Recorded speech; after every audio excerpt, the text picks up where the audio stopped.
বলা উচিত।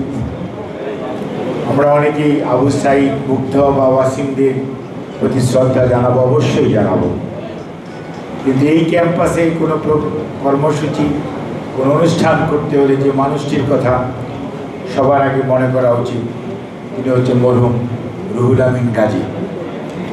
যে মানুষটি স্বৈরাচার বিরোধী আন্দোলনের সময় 2013 অক্টোবরের 20 তারিখের কথা আপনাদের মনে থাকার কথা, একদিকে পুলিশ বলছে চীন বাংলা সম্মেলন কেন্দ্রে অনুষ্ঠান হবে না, আর প্রেস ক্লাব থেকে রুহুল আমিন গাজী একা একা বলে যাচ্ছে অনুষ্ঠান হবে, দেশনেত্রী বেগম খালেদা জিয়া প্রধান অতিথি হিসাবে উপস্থিত থাকবেন পেশাজীবী সমাবেশে বিকেল 4টায়।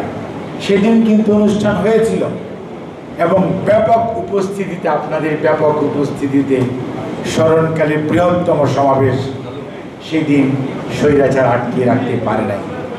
একইভাবে রুহুল আমিন গাজী ভাই অসুস্থ ছিলেন, 17 মাস ষড়যন্ত্রমূলক মামলা এবং বিনা কারণে জেলে থাকার কারণে উনি ওনার চিকিৎসাটাও সঠিকভাবে করাতে পারেন, যার জন্যই ওনার মৃত্যু আল্লাহ রাব্বুল আলামিন লিখে রাখে।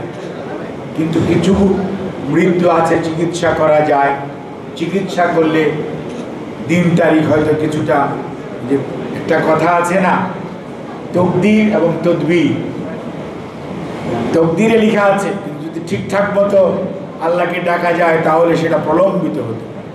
চিকিৎসাও যদি উনি সঠিকভাবে নিতে পারতেন তাহলে হয়তো আজকে উনি এখানে উপস্থিতও থাকতে পারতেন।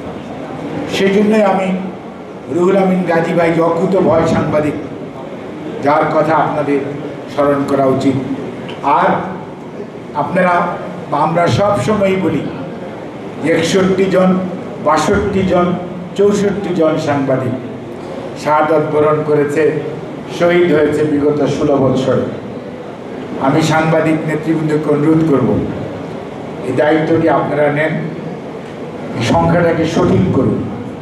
কারণ বাসন্তীর ছবি যিনি ছাপিয়েছিলেন সে আফতাব আহমেদ, সেই সাংবাদিক কিন্তু নাই।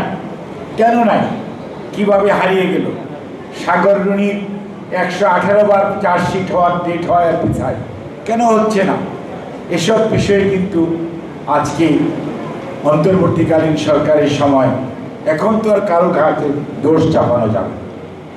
আর এই বিষয়ে আমার মনে হয় আপনাদের অগ্রণী ভূমিকা পালন করতে হবে। এবং আপনারা বলছেন যে সত্যিকার অর্থেই আগামী দিনে